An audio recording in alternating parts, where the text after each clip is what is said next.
ஏன் வந்து ஆண் பெண் என்பதை வந்து தெரிவிக்கக்கூடாதுன்னு சொன்ன கேட்டால், பெண் குழந்தைகளாக இருந்தால் வந்து கருவிலே அழிக்கக்கூடிய ஒரு சூழல் இருந்துச்சு. இந்த அவேர்னஸ் வந்து சாதாரண கிராமங்களில் கூட அந்த அவேர்னஸ் இருக்குது. நம்மளை என்ன பண்ணிட முடியும் அப்படின்றது ஒரு திமிர்த்தனம் தான் சொல்ல. நான் கண்டிப்பாக தெரியாதுன்னா நான் ஒத்துக்கவே மாட்டேன். இந்த சமூக வலைதளத்தில் பயணிக்கிற இந்த வகையறாக்கள்னா உலகமே நம்மளை ஒத்து பார்க்கணும். அதுக்காக என்ன வேணால் செய்யறதுக்கு தயார்.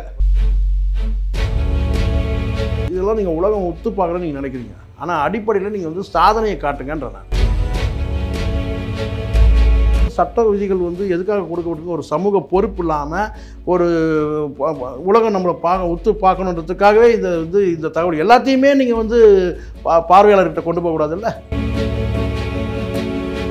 சில விஷயங்கள் வந்து பார்த்திங்கன்னா அருவருக்கு தகுந்த காட்சிகள், பார்க்கவே வந்து பார்த்திங்கன்னா சகிக்காத காட்சிகள் எல்லாத்தையும் வந்து பார்த்திங்கன்னா பதிவேற்றம் பண்ணுறான். குப்பை மாதிரி எல்லாமே வருது. உங்களுக்கு எதெல்லாம் மகிழ்ச்சி தருதோ, உங்களுக்கு எதெல்லாம் கொண்டு இருக்குன்னா இன்னொருத்தருக்கு வழியை தருது. அதுக்கு நான் பொறுப்பான்னு கேட்க முடியாது. பொறுப்பே இருக்கணும். பொதுவெளியில் பண்ணுறத விட நான் தப்புன்னு சொல்ல மாட்டேன். நீங்கள் ஒரு ஃபேஸ்புக்கில் கூட நீங்கள் போட்டுங்க. ஆனால் அதை டேக் பண்ணுறீங்க பார்த்தீங்களா? சமூக வலைதளத்தோட இன்னொரு கொடூர முகம்னு சொல்லலாம் இந்த கமெண்ட்டுகள். இந்த கமெண்ட் பகுதியை எடுத்துட்டா கூட பெட்டர் நான் நினைக்கிறேன் சமயத்தில் சில நேரங்களில்.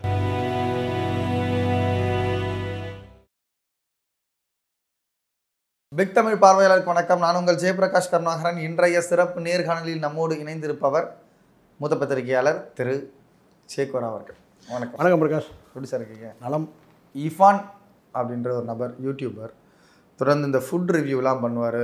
ரொம்ப ஃபெமிலியரான ஒரு நபர். வெளிநாடுகள்லேயும் அவருக்கான ரசிகர் பட்டாளம் என்பது இருந்துகிட்டே தான் இருக்குது. ஆனால் சமீப காலமாக அந்த ஃபுட் ரிவ்யூவை விட்டு தன்னுடைய ஃபேமிலி ஓரியன்டாக ஒரு விளாகாக போட ஆரம்பித்தார். சமைச்சு போடுறது, வீட்டில் நடக்கிற சம்பவங்கள்லாம் போட ஆரம்பித்தார். ஓகே, அது ஒரு கப்புள் விளாகாக போயிட்டு இருந்தது. ஆனால் தற்பொழுது அவங்க மனைவி வந்து கர்ப்பமாக இருக்காங்க. அது என்ன குழந்தை அப்படின்றத வெளியிட்டிருக்காரு. வெளிநாடு போய் அதை கண்டுபிடிச்சி யூடியூப்பில் வெளியிட்டிருக்காரு. இது இந்திய நாட்டினுடைய சட்டத்தின்படி அது தவறான ஒரு செயல். தமிழ்நாடு காவல்துறையும் அவருக்கு ஒரு நடவடிக்கையும் எடுக்கிறதுக்கான வேலைகளை பண்ணிகிட்ருக்காங்க. இதை நீங்கள் எப்படி பார்க்குறீங்க? இதெல்லாம் ஒரு அதீதமான என்ன சொல்கிறது, ஒரு இணையதளத்தில் வந்து தங்களது ஆளுமையை காட்டிக்கிறதுக்காக பலர் பல்வேறு நடவடிக்கை எடுக்கிறத பார்த்துருக்கேன். பல பைத்தியகாரத்தனத்தை கூட செய்கிறாங்க சில பேர். எனக்குன்னா உலகமே நம்ம உற்று நோக்கணுன்றதுக்காக. ஸோ இர்ஃபான்லாம் வந்து பார்த்திங்கன்னா வந்து அது இந்த மாதிரியான தன்னுடைய ஆளுமையை வந்து பார்த்திங்கன்னா ஆக்கப்பூர்வமாக எவ்வளோ விஷயத்தில் வந்து காட்ட முடியும். சரிங்களா? இது வந்து பார்த்திங்கன்னா இது வந்து அவங்களுடைய உணர்வுகளை வெளிப்படுத்ததாக இருக்கலாம். ஆனால் அதே சமயத்தில் நம்ம சட்டத்துக்கு உட்பட்டு தானே நம்மளும் இருக்கணும். இங்கே எதுக்காக, எந்த நோக்கத்துக்காக இப்படி சொல்லப்பட்டிருக்கு? பெண் குழந்தைகள் வந்து இவங்களுக்கு ஒரு விஷயம் தெரியுமா? நான் சொல்லிடுறேன். இந்த ஏன் வந்து ஆண் பெண் என்பதை வந்து தெரிவிக்கக்கூடாதுன்னு சொன்ன கேட்டால், பெண் குழந்தைகளாக இருந்தால் வந்து கருவிலே அழிக்கக்கூடிய ஒரு சூழல் இருந்துச்சு. ஒரு 25 வருஷத்துக்கு முன்னாடி அப்படி ஒரு இது இருந்துச்சு. சட்டமே அதுன்னா கள்ளிப்பால் வச்சு கொண்டுடுவாங்கன்னு கேட்டால், இன்றைக்கி வந்து பார்த்திங்கன்னா ஒரு தந்தையாக நான் சொல்கிறேன் என்னென்னு கேட்டால், பொதுவாக பெண்கள் வந்து பார்த்திங்கன்னா குறைவாக இருக்கிறாங்க, ஆண்கள் வந்து அதிகமாக இருக்காங்க. பல பேர் கல்யாணம் பண்ணாமல் அதாவது இருக்கிறதுக்கு காரணம்னு கேட்டால் பொண்ணு கிடைக்கலான்றான். பொண்ணு கிடைக்கலன்றது கேட்டிங்கன்னா அர்த்தம் அது கிடையாது, பொண்ணு இல்லைன்னு அர்த்தம். அதாவது குறைவாக இருக்கிறாங்க. இங்கே வந்து 3 ஆண்கள் இருந்தால் ஒரு பெண் தான் இருக்கிறான்ற மாதிரி ஒரு இருக்குது. அந்த பெண்ணும் வந்து பார்த்திங்கன்னா நல்லா வந்து படித்து வந்து ஆண்களை செலக்ட் பண்ணுறக்கூடிய இடத்துல இருக்கிறான். இவனா அவனா அப்படின்ற மாதிரி. ஏன்னா செலக்ட் பண்ணுறது ஏன்னா அங்கே வந்து குறைவாக இருக்கிறாங்க. ஸோ இங்கே மெஜாரிட்டியாக வந்து பார்த்திங்கன்னா வந்து இளைஞர்கள் இருக்கிறாங்க, அங்கே வந்து பார்த்திங்கன்னா மைனாரிட்டியாக இருக்கிறாங்க. அதுக்கு காரணமே என்னன்னு கேட்டிங்கன்னா, 20 வருஷத்துக்கு முன்னாடி 25 வருஷத்துக்கு முன்னாடி இருந்தால் இந்த வந்து பெண் குழந்தைகளை கிராமங்களில் வந்து கள்ளிப்பால் வச்சு கொள்வது, நகரங்களில் வந்து பார்த்திங்கன்னா வந்து தெரிஞ்ச உடனே எனக்கு கேட்டால் கருக்கலைப்பு செஞ்சிருது.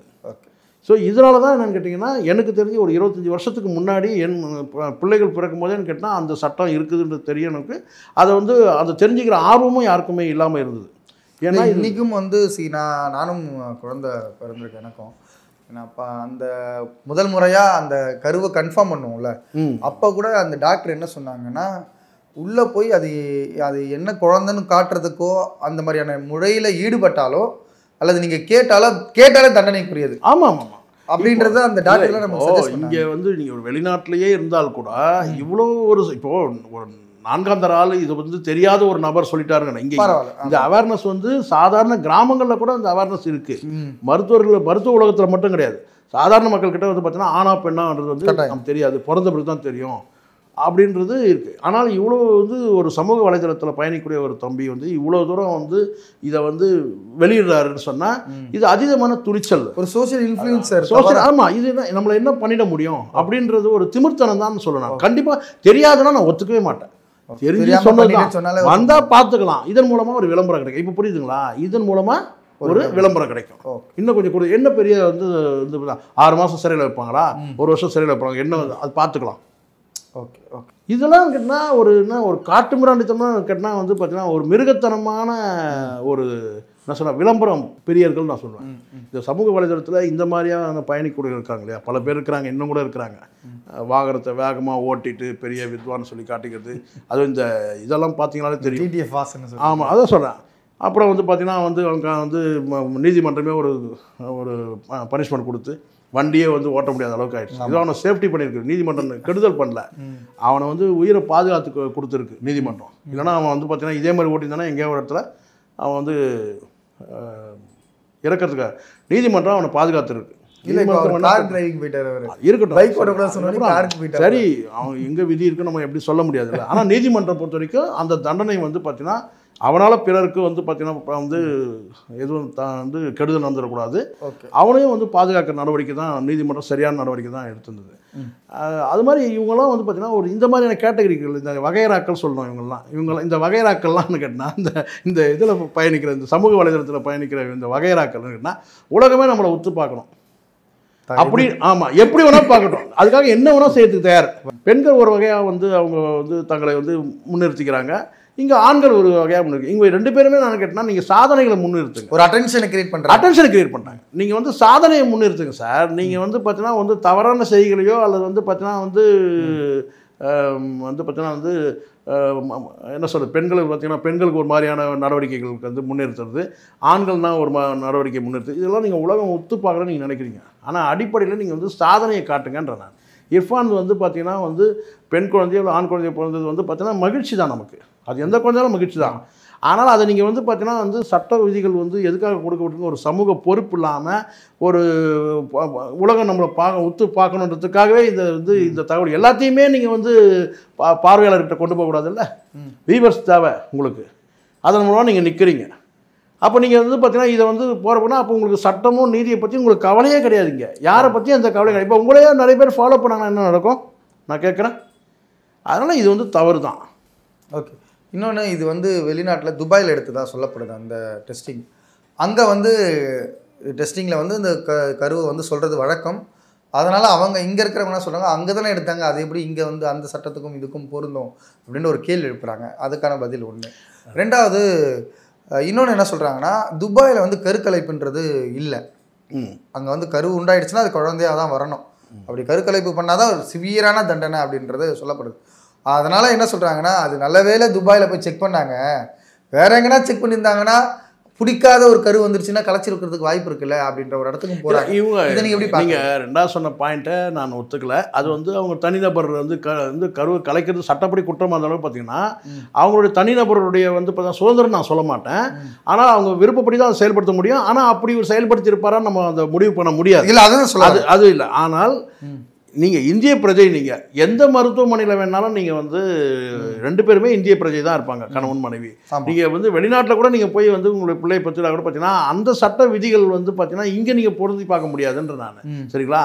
இங்கே நீங்கள் வந்து பார்த்தீங்கன்னா என்ன செஞ்சீங்க, இந்த செய்தி நீங்கள் வந்து இந்தியர் 2 பேருமே அப்படி கேட்டினா இங்கே வந்து உங்களுக்கு வந்து பார்த்தீங்கன்னா மருத்துவமனை எங்கே வேணா இருக்கலாம் சார். உலகத்தில் எந்த மூலையில் வேணாலும் இருந்தாலும் ஒரு மருத்துவமனை இருக்கலாம். சரிங்களா? நீங்கள் இங்கேயே கூட வந்து பார்த்தீங்கன்னா வந்து ஒரு மாநகராட்சி மருத்துவமனையாக இருக்கலாம், கார்பரேஷன் ஹாஸ்பிட்டலாக இருக்கலாம், அல்லது வந்து பார்த்தீங்கன்னா அப்போலோ ஹாஸ்பிட்டலாக இருக்கலாம். ஆனால் எந்த நாட்டில் வேணாலும் இருக்கட்டும். ஆனால் நீங்கள் இந்திய பிரஜை, நீங்கள் வந்து இந்திய பிரஜை தான், இந்திய சட்டத்துக்கு உட்பட்டு தான் நீங்கள் வந்து இருப்பீங்க. நீங்கள் வெளியிட காட்சிகள் வந்து வெறும் துபாயில் மட்டுமா வருது, உலகம் முழுவதும் தான் போகுது, இந்தியாவில் தான் பரவுது. அப்போ நீங்கள் வந்து பார்த்தீங்கன்னா இந்திய சட்டத்தின் கீழ் தான் நீங்கள் வந்து செயல்பட முடியும். அப்படி இருக்கும்போது அது சரி. அதுதானே நீங்கள் சொன்ன ரெண்டாவது விஷயம் வந்து பார்த்தீங்கன்னா, அது நம்ம நாமளாக ஒரு கற்பனையாக முடிவு ஒரு கலைச்சிட்டு இருப்பாங்கன்றது நம்ம முடிவு வர முடியாது. இல்லை அவங்க இல்லை நான் சொல்ல வர்றது ஒருவேளை அப்படி ஒரு மென்டாலிட்டி உள்ள ஒரு ஆள் போயிருந்தா என்ன ஆகுறது? இல்லை அதுதான் அப்படியே ஒரு வாய்ப்பு இருக்க தான் செய்யுது. ஆனால் நம்ம வந்து பார்த்தீங்கன்னா அந்த எண்ணத்தில் நம்ம அதை வந்து அணுக வேண்டான்றீங்க. ஆமாம், அது வந்து அணுக தேவையில்லை. அது வந்து எப்படியும் ஒரு குழந்தைய வந்து எல்லாரும் ஒரு முடிவு இப்படி எடுப்பாங்கன்னு சொல்ல முடியாது. வந்து பார்த்தீங்கன்னா பெண் குழந்தைகளும் ஆண் குழந்தைகளும் ஒரே பார்வையில் பார்க்கணுன்றது தான் என்னுடைய தனிப்பட்ட கருத்து. அது வந்து பார்த்தீங்கன்னா இதில் ஒரு பாரபட்சமான பார்வை வந்து பார்த்தீங்கன்னா இந்த காலத்தில் நடக்கிறது தான் வேதனையானது. இருக்குன்னா ஆண் குழந்தைனா அதை ஒரு பார்வையை பார்க்கறது, பெண் குழந்தைனா அது ஒரு பார்வையை பார்க்கறதுன்றதே இருக்கக்கூடாதுன்னு தான் என்னுடைய சரி. இப்போ ஒரு நிறைவு கேள்வியாக வைக்கிறேன். இந்த மாதிரியான சோஷியல் மீடியாவில் தன்னுடைய இன்ஃப்ளூயன்ஸ் மூலிமா அல்லது நான் எந்த வீடியோ போட்டாலும் அது வைரல் ஆகும், வீட்டில் நடக்கிற விஷயங்களை போட்டாலும் வைரல் ஆகும் அப்படின்ற ஒரே காரணத்துக்காக அவங்களுடைய தனிப்பட்ட முறையில் நடக்கிற ஒரு ப்ரைவசியாக காட்ட வேண்டிய ஒரு விஷயங்களை கூட அந்த சோஷியல் மீடியாவில் போடுறத நீங்கள் எப்படி பார்க்குறீங்க? இது ஒரு ரொம்பவும் என்ன சொன்ன ஒரு வெறித்தனம் தான் நான் சொல்வேன். இது விருப்பம்னு கூட சொல்ல முடியாது. இது என்ன வெறித்தனம்? வெறித்தனம் இல்லை. இது வந்து எனக்கு நான் எதை வந்து காட்டணும்னு ஒன்று இருக்குல்ல. இப்போது நீங்கள் ஒரு சாதாரண ஒரு காட்சி இருக்குது. அந்த காட்சியை வந்து பார்த்தீங்கன்னா நீங்கள் பார்க்குற பார்வைன்னு ஒன்று இருக்குது பிரகாஷ், நான் பார்க்குற பார்வைன்னு ஒன்று இருக்குது, ஒரு 15 வயசு பிள்ளைகள் பார்க்குற பார்வைன்னு ஒன்று இருக்குது. சரிங்களா? அப்போது இங்கே வந்து எல்லார் கையில் தான் ஃபோன் இருக்குது. பிறந்த குழந்தை கூட பார்த்தீங்கன்னா அதை வச்சு தட்டிகிட்டு இருக்குது. சரிங்களா? இப்போ அந்த மாதிரி வந்து பார்த்தீங்கன்னா அந்த ஆண்ட்ராய்டு ஃபோன் வந்த பிறகு வந்து பார்த்தீங்கன்னா இந்த சமூக வலைதளம் வந்து ரொம்ப வலிமையாக ஆயிடுச்சு. சரிங்களா? நம்ம ஒரு பக்கம் டிஜிட்டல் புரட்சின்னு நம்ம சொல்கிறோம் தான், அது ஆக்கப்பூர்வமான விஷயம் இருந்தாக்கா நம்ம சொல்லலாம். சரிங்களா? சில விஷயங்கள் வந்து பார்த்தீங்கன்னா அருவருக்கு தகுந்த காட்சிகள், பார்க்கவே வந்து பார்த்தீங்கன்னா சகிக்காத காட்சிகள் எல்லாத்தையும் வந்து பார்த்தீங்கன்னா பதிவேற்றம் பண்ணுறான். குப்பை மாதிரி எல்லாமே வருது. கிட்டத்தட்ட இப்போ நீங்கள் ஆண்ட்ராய்டு ஃபோன் எடுத்தாலே ஒரு பட்டன் தட்டினா குப்பைகளாக பல காட்சிகள் வருது. ஆனால் அதில் வந்து சரி குப்பைகள் தானே வருதுன்னு சொல்லிட்டு நம்ம மூடவும் முடியல.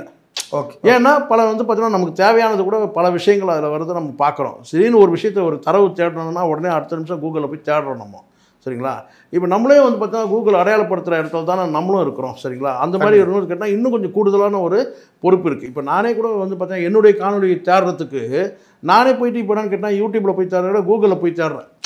கூகுள்லேயும் நம்ம பதிவேற்றம் இருக்கிறதுனால இப்போ வந்து நம்ம தேடி நம்ம வந்து ஈஸியாக நம்ம தரவை எடுக்கிறோம், ஏதோ ஒரு விஷயத்தை நம்ம எடுக்கிறோம். அதனால் ஒரு பொக்கிஷம் மாதிரி என்னை கேட்டால் எது இந்த ஆண்ட்ராய்டு போன்றது ஒரு பொக்கிஷம் மாதிரி. பெரிய ஒரு புத்தகங்களை தூக்கி பொதி சுமக்கிற மாதிரி வந்து பார்த்தீங்கன்னா நம்ம சுமந்த காலத்துலேருந்து இப்போ இன்றைக்கி வந்து கூகுளில் தட்டினாலே நமக்கு வந்து எல்லாத்தையுமே வந்து ஒரு டீட்டெயில் தெரிஞ்சணும்னா உடனே தட்டலாம், அப்படி இருக்குது. ஆனால் இதெல்லாம் ஒரு ஆக்கப்பூர்வமாக பயன்படுத்திக்காமல் வந்து பார்த்திங்கன்னா அதில் ஒரு செய்தியை போட்டுட்டு அதை வந்து பார்த்தீங்கன்னா அது ஒரு 100 பேருக்கு தேவை. இப்போ நீங்கள் கேட்டாலும் கேட்கலாம் ஒரு குரூப்பில் சேர்த்துட்டு அந்த குரூப்பில் உங்களுக்கு அனுப்பிவிட்றான். அதை வந்து எனக்கு அதில் உடன்பாடே இல்லை. என்னை தேவையில்லாமல் என்னை பல குரூப்பில் என்னை போட்டுறான். அது வந்து பார்த்தீங்கன்னா நான் அது வந்து வரும்போது கேட்டிங்கன்னா அதை நான் டெலிட் பண்ணுறது வந்து பார்த்தீங்கன்னா ஒரு நேரம் வீணாகுது. அதை வாடிக்கையாக எடுக்கிறதா இருக்குது. நம்ம கேட்குறதில்ல. சரிங்களா? அதே மாதிரி ஒரு செய்தியை வந்து பார்த்திங்கன்னா நமக்கு வந்து அது வாட்ஸ்அப்பாக இருக்கட்டும் அல்லது வந்து இன்ஸ்டாகிராம் எதுன்னு கேட்டால் நமக்கு ஒவ்வாத செய்தியை கூட வந்து நம்ம அதை பார்க்குற மாதிரி சில நேரங்களில் ஆயிடுது. நமக்கு அவசியமே இல்லை, இந்த செய்தி நம்ம எதுக்கு தேவையே இல்லை. அதோட அப்போ தேவையில்லாமல் இதெல்லாம் லோட் பண்ணுற மாதிரி ஆயிடுது. அவன் வீட்டில் கொண்டாடுறான், அதை வந்து நமக்கு அனுப்புகிறான். சரிங்களா? இப்போ நான் கேட்குறேன் வந்து ஒருத்தர் பிறந்தநாள் கொண்டாட்ட கூட நம்ம இருக்கட்டும் சார். ஒரு வீட்டில் வந்து பார்த்தீங்கன்னா வந்து ஒரு குழந்தையோட இப்படி நீங்கள் எடுத்துங்க, ஒரு குழந்தை உங்களுடைய ஃபேஸ்புக் உங்களுடைய இதில் வந்து நீங்கள் வந்து ஒரு நிகழ்ச்சி கொண்டாடுறீங்க, ஏதோ ஒரு நிகழ்ச்சி, ஒரு பிறந்தநாள் குழந்தையோட பிறந்தநாள் வச்சுக்கோங்களேன், நீங்கள் கொண்டாடுறீங்க. அதை வந்து நீங்கள் என்னென்னு கேட்டால் உங்களுடைய ஃபேஸ்புக்கில் நீங்கள் போடும்போது அது நம்ம இயல்பாக பார்க்கும்போது வந்தால் பிரச்சனை இல்லை. அந்த கொண்டாட்டத்தை வந்து என்னென்னு கேட்டால் வந்து ஒரு குரூப்பில் தட்டுறான். ஒரு சோஷியல் மீடியா ஒரு எல்லாருமே பார்க்குற ஒரு 100 பேர் இருக்கிற ஒரு குரூப்பில் தட்டுறான். அந்த 100 பேரில் இருக்கிற குரூப்பில் இருக்கிறவங்களுக்கு வந்து பார்த்தீங்கன்னா குழந்தை இல்லாத தம்பதிகள் இருந்தாங்கன்னு வச்சுக்கோங்களேன், அவங்களுக்கு எவ்வளோ வலிக்கும். இந்த சாதாரண ஒரு காமன் சென்ஸு கூட இல்லை. நான் அதுக்காக போட வேணான்னு சொல்ல. நீங்கள் வந்து ஒரு டிக்டாக்லேயோ இல்லை இந்த மாதிரி கேட்டால் சமூகத்தில் வந்து ஒரு விஷயத்தை வந்து உங்களுக்கு கொண்டாட்டமான இப்போ பார்த்தீங்களா நான் சொன்னது, உங்களுக்கு எதெல்லாம் மகிழ்ச்சி தருதோ அது இன்னொரு எதெல்லாம் இன்னொருத்தருக்கு வலியை தருது. அதுக்கு நான் பொறுப்பான்னு கேட்க முடியாது, பொறுப்பே இருக்கணும். இன்னொருத்தருக்கு வலிக்கணும். அப்போ இங்கே இந்த இடத்துல ப்ரைவசி தேவை. இப்போ இதை வந்து கேட்டால் இப்போ நான் இருக்கிறேன் பிரகாஷ், இது வித்தியாசமாக எவ்வளோ பேர் எடுப்பதில்லை. நான் ஒரு குரூப் ரெடி பண்ணியிருக்கிறேன், ஃபேமிலி குரூப்பு. 5 பேர் 6 பேர் எங்கள் ஃபேமிலி. இப்போ 6 பேருக்கு வந்து ஒரு ஃபேமிலி குரூப் வச்சுருக்கோம். அந்த 6 பேர் நாங்கள் என்ன ஷேர் பண்ணிக்கிறோன்னு கேட்டிங்கன்னா வந்து பார்த்தீங்கன்னா நான் வந்து பாப்பா வந்து காலேஜ் போனால் காலேஜ் போய்ட்டு சொன்னேன், பையன் ஆஃபீஸ் ரீச் ஆகிட்டு சொன்னேன், ஆஃபீஸ்லேருந்து கிளம்பிட்டு சொன்னோம். மத்தியானம் நீங்கள் சாப்பிட்டீங்களா? நான் சாப்பிட்டேன். நான் இன்னும் சாப்பிடல. நீ ஏன் இன்னும் சாப்பிடாமல் இருக்கிற? நான் இப்போ சாப்பிட போகிறேன். இப்போ தான் நான் வீட்டுக்கு வந்தேன். இனிமேல் தான் சாப்பிட போகிறேன். சாப்பாடு என்ன செஞ்சது? இப்படி இந்த குரூப்புக்குள்ளே என்ன வந்து பண்ணோமோ அதை வந்து பண்ணோம். நைட்டு வந்து பார்த்தீங்கன்னா இப்போ பிறந்தநாள் கொண்டாடுறோம்னா எங்களுக்குள்ளே நாங்கள் அந்த 5 பேர் 6 பேருக்குள்ளே செய்யக்கூடிய விஷயத்த நீங்கள் வந்து என்ன பண்ணீங்கன்னா ஒரு பொது வெளியில் வந்து பார்த்தீங்கன்னா வந்து ஒரு பர்த்டே நிகழ்ச்சியோ இல்லை இந்த மாதிரி நீங்கள் வந்து பொது வெளியில் பண்ணுறத விட நான் தப்புன்னு சொல்ல மாட்டேன். நீங்கள் ஒரு ஃபேஸ்புக்கில் கூட நீங்கள் போட்டுங்க. ஆனால் அதை டேக் பண்ணுறீங்க பார்த்தீங்களா, ரொம்ப முட்டாள்தனமான. ஓகே. அதுக்கப்புறம் இன்னொன்று இருக்குது பிரகாஷ், அது ரொம்ப முக்கியம். என்னன்னு கேட்டிங்கன்னா, நீங்கள் ஒரு விஷயம் வந்து ஒருத்தருக்கு வாழ்த்து தெரிவிக்கணும், நீங்கள் தாராளமாக வாழ்த்து சொல்லலாம். அந்த வாழ்த்து சொல்கிறதுலே வந்து பார்த்தீங்கன்னா வந்து வாழ்த்துக்களில் வந்து இக்கு போடலாமா எல்லாம் வந்து பார்த்தீங்கன்னா இக்கு போட வேணாமான்றது இன்னும் சிக்கலாகவே தான் இருக்குது. சரிங்களா, அது ஒரு பக்கம் இருக்கும். ஆனால் நீங்கள் வாழ்த்து சொல்கிறதோடு விட்டால் பரவாயில்ல. ஒருத்தரை வந்து ஒரு பதிவேற்றம் பண்ணுறாங்கன்னா அது உங்களுக்கு பிடிக்கலன்னா நீங்கள் கடந்து போயிடுங்க. அதை நீங்கள் ஒரு வன்மமாக திட்டுறீங்க பார்த்தீங்களா, இது திட்டுறதுடைய விளைவு வந்து பார்த்தீங்கன்னா ஒரு மரணமே நடந்துச்சு சமீபத்தில். நீங்கள் வந்து ஒரு குழந்தை வந்து பால்கனியில் வந்து தவறிடுது, அதை வந்து காப்பாற்றிடுறாங்க. அந்த காப்பாற்றுற அந்த காட்சியை வந்து இவங்க என்ன பண்ணுறாங்கன்னு கேட்டிங்கன்னா வந்து சமூக வலைதளத்தில் வரும்போது அதில் கமெண்ட்டுன்ற பேரில் வந்து பார்த்திங்கன்னா அவங்க தாயாரை வந்து கடுமையாக வந்து சாடுறாங்க. சாடுறது யாருன்னு கேட்டிங்கன்னா இந்த சமூக போராளிகள், சமூக பொறுப்பில் இருக்காங்க இல்லையா, அவங்கெல்லாம் வந்து கேட்டிங்கன்னா நீ ஒரு பெண்ணா, நீ ஒரு தாயா நீ பேயா, அறிவில்லையா உனக்கெல்லாம் எதுக்கு குழந்தை, உள்ள என்ன பிடிக்கிட்டு இருந்தெல்லாம் கேள்வி எல்லாம் கேட்குறான். உனக்கு என்னடா உரிமை இருக்குது, உனக்கு என்ன உரிமை இருக்குது? அது ஏதோ ஒரு ஆக்சிடென்ட்ல நான் என்ன சொன்னேன், உங்களுடைய ஆற்றாமை வருத்தம் தெரிவிக்கிறீங்கன்னு கேட்டிங்கன்னா நீங்கள் அதில் பதிவேற்றம் பண்ணுங்க. இன்னொரு முறை நீங்கள் வந்து பத்திரமா பார்த்துங்க. நம்ம குழந்தை வந்து பார்த்தீங்கன்னா உயிர் எவ்வளோ முக்கியம், நீங்கள் பத்திரமா பார்த்துங்க. யாரும் எந்த தாயும் விரும்பி செய்யக்கூடிய விஷயம் கிடையாது பிரதாப். இதெல்லாம் வந்து ஒரு செகண்டில் வந்து நடக்கக்கூடிய ஒரு கவனக்குறைவு தான் இது. ஒரு அலட்சியம்னு கூட நீங்கள் சொல்ல முடியாது. அலட்சியம் தான் தெரிஞ்சே இப்படி நடக்க தெரிஞ்சு அதில் அலட்சியமாக இருக்குது. கவனக்குறைவு தான், ஒரு செகண்ட் தான் இதெல்லாம். நீங்கள் சொன்னால் வந்து பார்த்தீங்கன்னா உங்களுக்கு பல விஷயங்கள் நான் பார்த்துருக்குறேன். ஒரு நிமிடம் தான் வந்து பார்த்தீங்கன்னா உயிர் போகிறதுக்கு அப்படிலாம் நடந்திருக்கு. இப்போது பிரபலமான வந்து இப்போ மனோ இருக்கிறார்ல பாடகர், அவர் வந்து உங்களுக்கு தெரியும் எவ்வளோ என்ஜாய் பண்ணி கொண்டாடி போகிறார். அவருக்கு பின்னாடி எவ்வளோ பெரிய சோகம் இருக்குது தெரியுமா உங்களுக்கு? அவருடைய வந்து கிட்டத்தட்ட நான் 25 வருஷத்துக்கு முன்னாடி நடந்த விஷயம் சொல்கிறேன். 2 குழந்தைகள் அவருக்கு, ட்வின்ஸ்ன்னு நினைக்கிறேன், 2 குழந்தைகள், ஆண் குழந்தைகள். அதில் ஒரு குழந்தை வந்து பார்த்தீங்கன்னா வந்து வராண்டாவில் வரக்கூடிய அந்த சம்புன்னு சொல்லுவாங்க இல்லையா, தொட்டி, அது திறந்துருக்கும்போது அந்த குழந்தை அதில் விழுந்துருச்சு. ஒரு குழந்தை கிடையாது, ஒரு ஆண் குழந்தை கிடையாது, இன்னொரு ஆண் குழந்தை தான் இருக்குது அவருக்கு. 2 ட்வின்ஸ். அது நிறைய பேர் இருக்காரு. இது மாதிரி பிரபலமானவர்களுடைய வாழ்க்கையிலேயே வந்து இந்த மாதிரியான இழப்புகள், ஸ்விம்மிங் பூலில் குழந்தைகள் தவறி விழுறது, அதே மாதிரி கிராமங்களில் வந்து பார்த்திங்கன்னா வந்து ஒரு ஆழ்குழாயில் வந்து குழந்தை விழுந்துருது, இதெல்லாம் நடந்திருக்கு, நடக்காமலாம் இல்லை. யாருமே தெரிஞ்சு அதை பண்ணுறது, யாரும் தெரிஞ்சு பண்ணுறது கிடையாது. எந்த தாய் வந்து பார்த்திங்கன்னா வந்து தன் குழந்தை வந்து போய் வந்து பார்த்திங்கன்னா மாடியிலேருந்து விழுந்துருது வந்து இது பண்ணுவாங்க. அதனால் நீங்கள் சொல்லலாம், அதுக்காக நீங்கள் வந்து கமெண்ட் பண்ண வேணாம். நீங்கள் கமெண்ட் பண்ணுறது வந்து பார்த்திங்கன்னா அவங்கள காயப்படுத்தி கிட்டத்தட்ட அவங்கள ஒரு மரண வாசலுக்கு கொண்டு போயிடுச்சு. அவங்க மன உளைச்சல் ஆகிட்டாங்க அந்த தாய். அவங்க சில நேரம் இங்கே போனாங்க, வந்து பார்த்தீங்கன்னா கோயம்புத்தூரில் போயிட்டு அவங்க வந்து சூசைட் பண்ணி இறந்துட்டாங்க. இப்போ எதனுடைய தாக்கம்னு கேட்டிங்கன்னா ஒரு பக்கம் குற்ற உணர்வு என்னன்னு கேட்டால், நம்ம குழந்தைய நாம தான் தவறிட்டுமோ, ஒரு வேளை குழந்தை விழுந்து இறந்துருந்தா என்ன இருக்குன்ற ஒரு குற்ற உணர்வு. இன்னொரு பக்கம் வந்து பார்த்தீங்கன்னா சுற்றத்தார்கள்கிட்ட வந்து ஏச்சம் பேச்சும் கண்டிப்பாக வரும். தன் கணவரே கூட வந்து பார்த்தீங்கன்னா அது நடந்தது தெரியாது, தன் கணவரே கூட ஒரு வார்த்தை சொல்லியிருக்கலாம், இந்த மாதிரி நீ ஏன் இப்படி நடந்துக்கிட்டே, இந்த மாதிரி வந்து உன்னை நம்பி தானே குழந்தை விட்டு வரேன்னு கூட சொல்லியிருக்கலாம். சரிங்களா, இதை தாண்டி வந்து பார்த்தீங்கன்னா சமூக வலைதளத்தை கூட வரக்கூடிய அந்த பேச்சுக்கள் இருக்குல்ல, அந்த வார்த்தை ரொம்ப கூர்மையான, அதாவது சமூக வலைதளத்தோட இன்னொரு கொடூர முகம்னு சொல்லலாம் இந்த கமெண்ட்டுகள். இந்த கமெண்ட் பகுதியை எடுத்துட்டா கூட பெட்டர் நான் நினைக்கிறேன் சமயத்தில் சில நேரங்களில். ஏன் இந்த கமெண்ட் இருக்கணும்? ஏன்னா அந்தளவுக்கு வந்து பார்த்தீங்கன்னா தங்களுடைய கொடூரத்தை வந்து வெளியிடுறாங்க. இப்போ ஒரு காட்சி இருக்குன்னு அந்த காட்சியை வந்து பார்த்தீங்கன்னா கண்ணா பின்னான்னு ஷேர் பண்ணுறான். இதை எதுக்கு, ஒரு நல்ல விஷயமா இருந்தாலும் ஷேர் பண்ணுறான், கெட்ட விஷயத்தாலும் ஷேர் பண்ணுறான். முன்னாடிலாம் வந்து பிரகாஷ் வந்து ஒருத்தர் இறப்பு நிகழ்ச்சியெல்லாம் வந்து துக்க நிகழ்ச்சிகள்லாம் வந்து வீடியோவில் வந்து வெளியிட மாட்டான். இப்போ அதையும் கூட வெளியிடலாம். ஒரு வீட்டில் வந்து இறப்பு நிகழ்ச்சின்னு கேட்டால் அது பிரபலமாக இருக்கட்டும், வந்து சாதாரண குடும்பமாக இருக்கட்டும், அந்த காட்சியை கூட வந்து பார்த்தீங்கன்னா வந்து வீடியோவில் வந்து வெளியிடக்கூடிய, அது எதுக்கு பொதுமக்கள் எதுக்கு பொதுவில் பார்க்கணும்? நீங்கள் அது வந்து பார்த்தீங்கன்னா இப்போ ஒரு விஷயம் சொன்னால் முடிக்கிறேன், அதை சொல்லிட்டு முடிக்கிறேன். எதெல்லாம் நீங்கள் வந்து இப்போதைக்கு இன்று இதெல்லாம் வந்து எப்படி வந்து இனிமையாக இருக்கோ, நாளைக்கு அதுவே கசப்பாக மாறிடும். கரெக்டாக. இன்றைக்கி ரொம்ப இனிமையாக ரொம்ப கொண்டாட்டமாக இருக்கும், அது நாளைக்கு கசப்பாயிடும். எப்படி பார்த்திபன் சொல்லுவார் பாருங்கள், இன்றைக்கி நியூஸ் பேப்பர் நாளைக்கு வேஸ்ட் பேப்பர்னார். அந்த மாதிரி தான் வந்து பார்த்திங்கன்னா இந்த ஆல்பங்களே நான் சொல்லுவேன். இந்த ஆல்பம் எடுத்துக்கோங்க. ஆல்பம் வந்து பார்த்திங்கன்னா நான் சமீபத்தில் ஒரு வீட்டுக்கு போயிருந்தேன். அப்போ வந்து கேட்டால் வந்து அவர் ஒரு 30 வருஷத்துக்கு முன்னாடி, ஒரு 35 வருஷத்துக்கு முன்னாடி உள்ள ஒரு ஆல்பத்தை எடுத்து கொடுத்தார், ஒரு டைம் பாஸிங்காக. அது வந்து உறவினர் வீட்டுக்கு தான் போயிருந்தேன். காஃபி சாப்பிட்டேன். அந்த பழைய ஆல்பம் இருக்குது பாருங்கள் சார். இதில் பாரு, இந்த பையன் எப்படி இருக்கான், அந்த பையன் இருக்கான், நீ எப்படி இருக்க பாரு, நான் அப்படி. உண்மையிலே அந்த ஆல்பத்தை மூடி வச்சுட்டு காஃபி சாப்பிட்டு, காஃபியை குடித்தா மாதிரி இல்லை, அது வேறு விஷயம், முடிச்சுட்டு நான் பைக் எடுத்துகிட்டு வரும்போது மனமே கனத்துச்சு. ஏன்னு கேளுங்க. ஏன் சொல்லுங்கள். ஏன் சார்? அந்த ஆல்பத்தில் வந்து பார்த்திங்கன்னா இருக்கிற பாதி பேர் இல்லை. இப்போ ரொம்ப பாதி பேர் இல்லை. அவங்க சிரித்த சிரிப்பு, அவங்க வந்து பார்த்தீங்கன்னா கொண்டாட்டங்கள், அதெல்லாம் நான் காட்சிப்படுத்திட்டு வரேன். கேட்டிங்கன்னா பாதி பேருக்கு மேலே இல்லை. ஆல்பத்தில் பாதி பேர் தானுங்க. இப்போ புரியுதுங்களா? ஆல்பம் என்பது இனிமையானது. ஆனால் அதே ஒரு 30 வருஷம் கழித்து வந்து பார்த்திங்கன்னா அது இனிமையான அந்த ஆல்பம் வந்து பார்த்திங்கன்னா எப்படி கசப்பாயிடுது. கண்டிப்பாக. அதுதான் நான் சொல்ல கேட்டேன். இங்கே யாருக்கெல்லாம் உங்களுக்கெல்லாம் ஒரு இனிமையான ஒரு விஷயம் வந்து பார்த்தீங்கன்னா அடுத்தவங்களுக்கு அப்படியே இனிமையாக இருக்கணும்னு கட்டாயம் கிடையாது. ஓகே. அதே சமயத்தில் நீங்கள் ஒரு வாழக்கூடிய வாழ்க்கையே வந்து பார்த்தீங்கன்னா இன்னொருத்தர் அப்படியே வாழ்வாங்களும் நீங்கள் நினைக்காதீங்க. அவங்களுக்கு வந்து என்ன வகுக்கப்பட்டதோ அந்த வாழ்க்கையை அவங்க வாழறாங்க. நான் இப்படி வாழ்கிறேன், அதே மாதிரி நீ வந்து வாழணும்னு சொல்ல முடியாது. இங்கே காலம் எல்லாத்தையும் புரட்டி போடும். இன்றைக்கி இருக்கிற நிலைமை நாளைக்கு இல்லை. அதனால் இன்றைக்கி இருக்கிற அந்த இனிமையானது வந்து நாளைக்கு கசப்பாக மாறிடும். அதனால் கேட்டால் நீங்கள் கமெண்ட்ன்ற பேரில் நீங்கள் என்ன பண்ணீங்கன்னு கேட்டிங்கன்னா தத்துவங்களையும் அறிவுரைகளும் நானும் பல பேர் நிஜ வாழ்க்கையில் பார்த்துருக்கேன். அவன் போடுற கமெண்ட்டுக்கு நேர்மாறாக இருப்பான். இதுக்கு மேலே என்னால் சொல்ல முடியல. சில பேர் பாருங்கள், சமூகத்தில் நான் என்ன சொல்கிறேன்னு கேட்டேன்.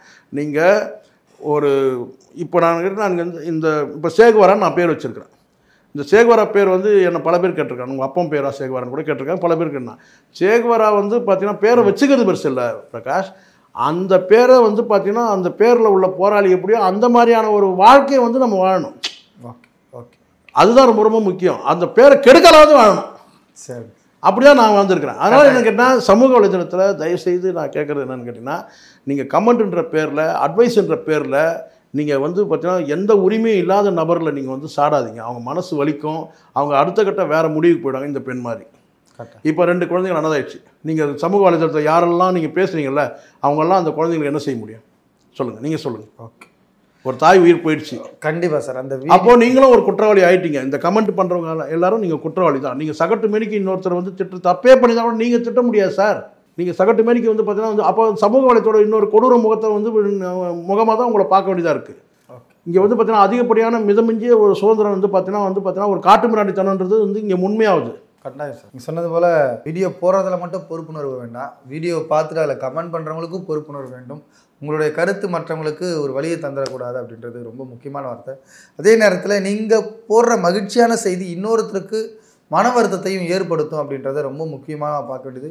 நீங்கள் அதை உங்கள் தனிப்பட்ட உங்கள் வாட்ஸ்அப் ஸ்டேட்டஸாகவோ அல்லது உங்கள் ஃபேஸ்புக்கில் போடுறது மட்டும் பிரச்சனை இல்லை. அது ஒரு யூடியூப்பில் நீங்கள் ஏற்றும் போது அதை பார்க்குற ஒரு குழந்தை பிறக்காத ஒரு தம்பதியர் பார்க்கும்போது அது எவ்வளோ வருத்தப்படுவாங்க அப்படின்றது மிக முக்கியமான வேல்யூபிளான ஒரு பாயிண்ட்டு.